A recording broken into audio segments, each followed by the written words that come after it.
We provide you the platform to turn your dreams into reality. Give wings to your aspirations with KR Mangalam University. आतंक के सरगना पाकिस्तान की आर्थिक स्थिति लगातार खराब होती जा रही है, लगातार उस पर इम्पैक्ट पड़ रहा है।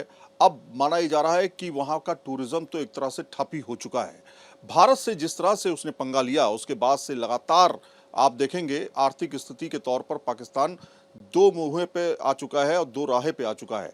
अब सवाल खड़ा ये होता है कि पाकिस्तान के जो तमाम लोग काम करने वाले लोग हैं और जो फैम होता है तमाम देशों में, एशियाई देशों में, उसमें अब पाकिस्तान वीज़ा की डिमांड खत्म होती जा रही है। पाकिस्तान के जो वीज़ा है उसे रिजेक्ट किया जा रहा है बाकायदा।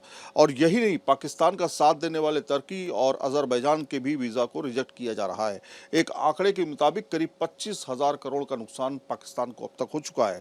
हमारे साथ बातचीत करने के लिए इस समय चरणजीत सिंह जी हैं, जो एक्सपर्ट हैं इस मामले को लेकर के। ये बताइए, ये पाकिस्तान का जब से ये प्रॉब्लम हुआ है, जब से देख रहे हैं लगातार टूरिज्म कम होता जा रहा है, क्या इम्पैक्ट रहा है, कितना नुकसान हुआ? देखिए, पाकिस्तान को तो हमारे साथ लड़ाई लेके करके उनको तो काफ़ी बहुत बड़ा नुकसान हुआ है।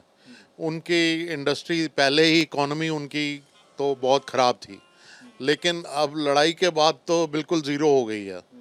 अभी तो उनका टूरिज़्म भी पाकिस्तान का कुछ नहीं है। सारे देशों ने अपने अपने सिटीजन्स को हिदायत दे दी है कि भाई पाकिस्तान मत जाएं। तो जब सब लोगों ने, अमेरिका तक ने अपने लोगों को कह दिया कि पाकिस्तान नहीं जाना, बिकॉज खतरे से खाली नहीं है। और बाकी वहाँ तो वैसे ही भी टूरिस्ट कोई जा ही नहीं रहा था पाकिस्तान। तो जो इस तरह के कार्यक्रम होते हैं जो अलग अलग देशों में होते हैं, रशिया में, इंडोनेशिया में, जकार्ता में, फैम टूर्स की बात कर रहा हूँ, तो वहाँ पर सुनने में आ रहा है कि लगातार जो है उनके वीज़ा, जो पाकिस्तानी मूल के लोग हैं उनके वीज़ा रिजेक्ट हो रहे हैं।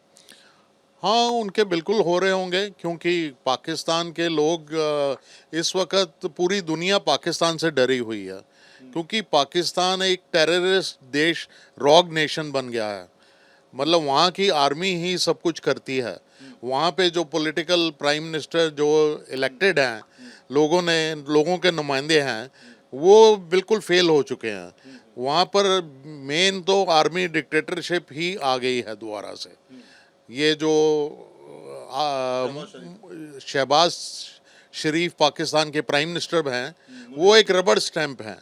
जो मुनीर साहब हैं, जो जनरल साहब हैं, जिन्होंने अभी अभी अपने आप को फील्ड मार्शल का खिताब दे दिया, वो अब पूरी तरह से, और ये जो पैसा वर्ल्ड बैंक ने, IMF ने पाकिस्तान को लोन दिया है $1.3 बिलियन, बाकी मैंने सुना है कि $3 बिलियन मिलने वाला है।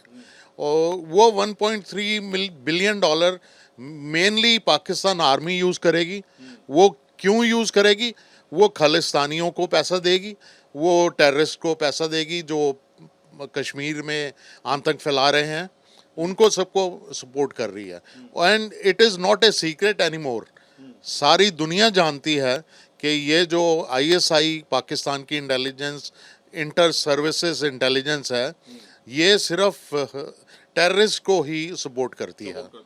एक सवाल ये भी खड़ा होता है कि इसकी वजह से दूसरे मुल्क जिन्होंने इनका साथ दिया, उनके यहाँ के भी वीज़ा रिजेक्ट होना शुरू हो चुके हैं एक तरह से। मैं इस बारे में कुछ नहीं टिप्पणी दे सकता, क्योंकि मेरे को इसके बारे में जानकारी नहीं है।